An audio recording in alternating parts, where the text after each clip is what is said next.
જય શ્રી કૃષ્ણ મિત્રો. આપણે જાણીએ જ છીએ કે આપણા હિન્દુ ધર્મમાં વ્રતો અને ઉત્સવોનું ખૂબ જ મહત્વ છે.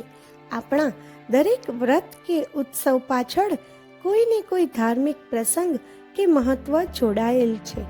આવું જ એક વ્રત છે ભીમ અગિયારસનું. પાંડુપુત્ર ભીમ દ્વારા કરવામાં આવેલ એકમાત્ર ઉપવાસ એટલે નિર્જળા એકાદશીનો ઉપવાસ. આ એકાદશીનું હિન્દુ ધર્મમાં ખાસ કરીને વૈષ્ણવોમાં ખૂબ જ મહત્વ છે. તો સૌપ્રથમ તો આપણે પહેલા એ જાણીએ કે ભીમ અગિયારસ કરવાથી શું ફળ પ્રાપ્ત થાય છે.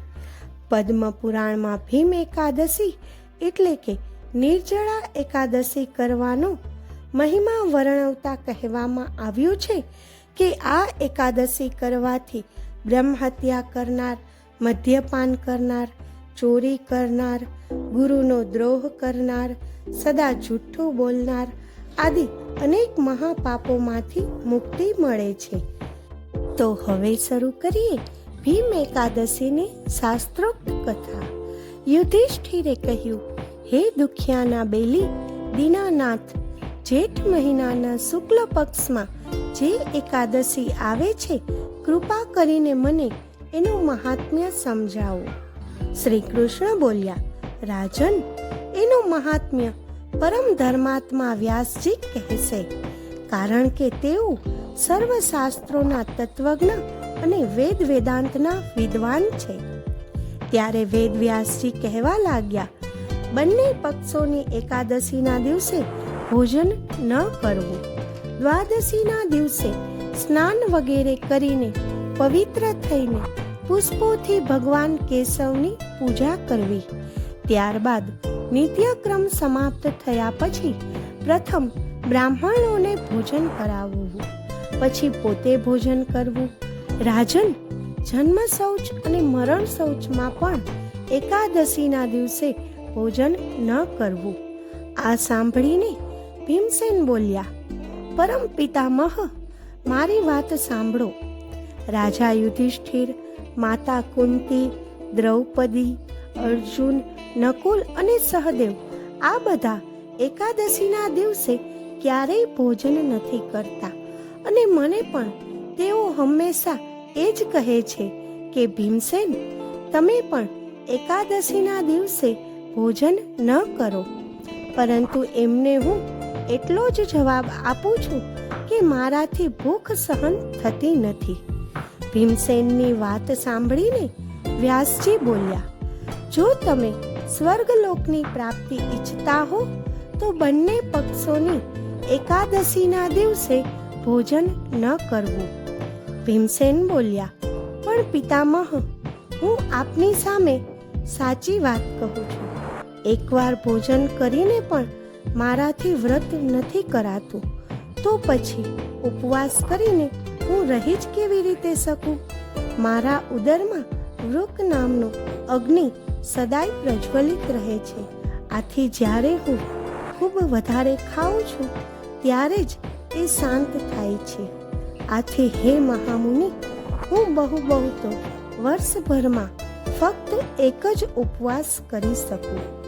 માટે જેનાથી સ્વર્ગની પ્રાપ્તિ થાય અને જે વ્રત કરવાથી મારું કલ્યાણ થાય એવું કોઈ એક વ્રત મને કહો, હું એનું પાલન જરૂર કરીશ. વ્યાસજીએ કહ્યું, ભીમ, જેઠ મહિનામાં સૂર્ય વૃષભ રાશિમાં હોય અથવા મિથુન રાશિમાં શુક્લ પક્ષમાં જે એકાદશી આવે એનું યત્નપૂર્વક નિર્જળ વ્રત કરવું. ફક્ત કોગળા અથવા આચમન કરવા માટે જ મોંમાં જળ નાખી શકો છો. આ સિવાય કોઈ પ્રકારનું જળ વિદ્વાન પુરુષે મોંમાં ન નાખવું, અન્યથા વ્રતનો ભંગ થઈ જાય છે. એકાદશીના સૂર્યોદયથી બીજા દિવસના સૂર્યોદય સુધી મનુષ્ય જળનો ત્યાગ કરે તો આ વ્રત પૂર્ણ થાય છે. ત્યારબાદ દ્વાદશીના પ્રભાતકાળમાં સ્નાન કરી બ્રાહ્મણોને વિધિપૂર્વક જળ અને સુવર્ણનું દાન કરવું. આ પ્રમાણે બધા કાર્યો પૂરા કરીને જીતેન્દ્રિય પુરુષે બ્રાહ્મણો સાથે ભોજન કરવું. વર્ષભરમાં જેટલી એકાદશીઓ આવે છે એ બધાનું ફળ મનુષ્ય નિર્જળા એકાદશીના વ્રતથી પ્રાપ્ત કરી લે છે. શંખ, ચક્ર અને ગદા ધારણ કરનારા ભગવાન કેશવે મને કહ્યું કે જો માનવ બધું છોડીને એકમાત્ર મારા શરણે આવી જાય અને એકાદશીના દિવસે નિરાહાર રહે તો એ બધા પાપોથી છૂટી જાય છે. એકાદશીનું વ્રત કરનાર પુરુષ પાસે વિશાળકાય, વિકરાળ આકૃતિવાળા અને કાળા રંગના દંડ પાસધારી ભયંકર યમદૂતો નથી આવતા. અંતકાળમાં પીતાંબરધારી, સૌમ્ય સ્વભાવવાળા, હાથમાં સુદર્શન ધારણ કરનારા વિષ્ણુ ભગવાનના દૂતો આખરે આ વૈષ્ણવ પુરુષને વિષ્ણુના ધામમાં લઈ જાય છે. માટે નિર્જળા એકાદશીના દિવસે યત્નપૂર્વક ઉપવાસ અને હરિનું ભજન કરવું.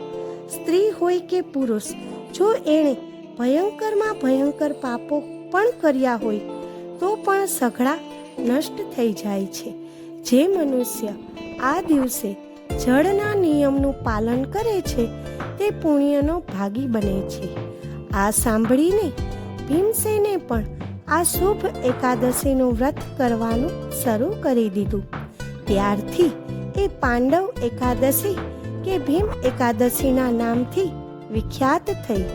શાસ્ત્રો અનુસાર આહાર શુદ્ધિ વિના ચારિત્ર્ય શુદ્ધિ શક્ય નથી. આહાર શુદ્ધ રાખવો એ દરેક ધર્મનો સાર છે.